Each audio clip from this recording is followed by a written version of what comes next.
Дітки, доброго дня! Сьогодні ми з вами поговоримо ось про що. Спочатку відгадайте загадку. Відома з віку рідина, усі її вживають. Буває хмаркою вона, пушинкою буває. Буває, як скло, крихка, тверда, звичайно, це що, дітки? Правильно, вода. Ми поговоримо з вами сьогодні про воду. Де ж буває в нас вода? Вода буває в річках, в озерах, буває в морі, буває в джерельці, буває в болоті. Вона буває навкруги нас везде. Для чого ж нам потрібна вода?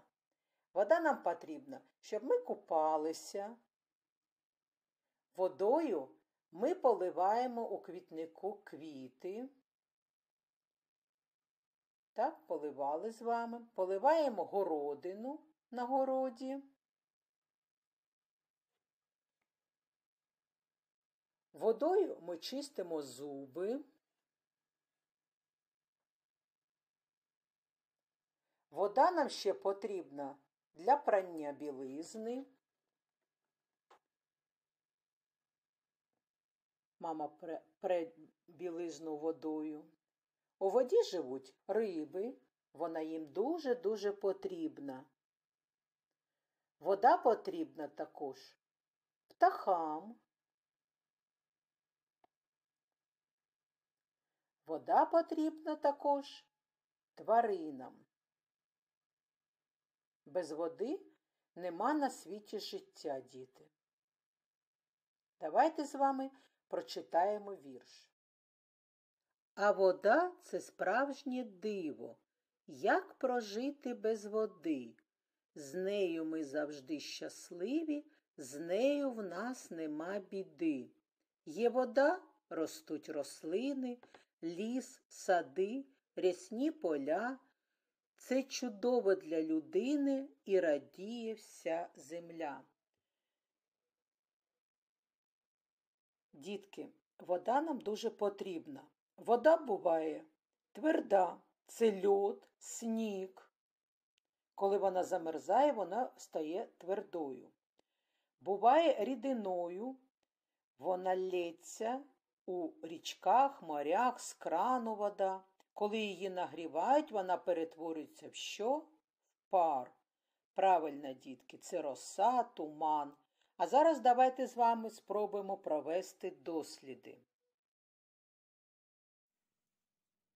Дітки, сьогодні ми з вами проведемо досліди з водою. Давайте подивимося, яка вода?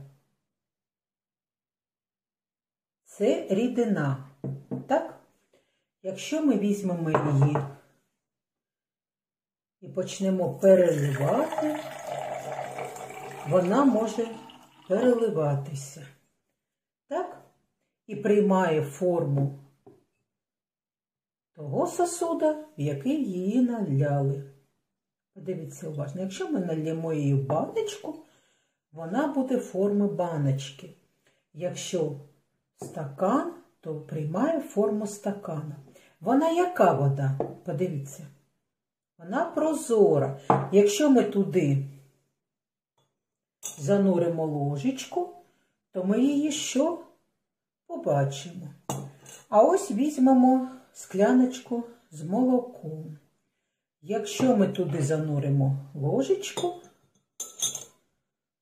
то ми її не бачимо. Молоко білого кольору. Так. А вода прозора. Вона не має запаху, не має смаку, але може приймати смак. Якщо ми туди візьмемо та покладемо цукор, вода розчинник. І якщо ми розмішаємо цей цукор, він що? Розтане. Розтане цей цукор, але вода стане прозора? Прозора. Але вона стане якою? Солодкою. Якщо ми туди покладемо сіль, вона стане якою? солоною. Дітки, воду можна розфарбувати в різні кольори. Ось сьогодні ми розфарбуємо з вами у червоний кольор. Я візьму для цього червону гуаш і ось так. Подивіться, водичку можна розфарбувати у який завгодно кольор, якими завгодно фарбами.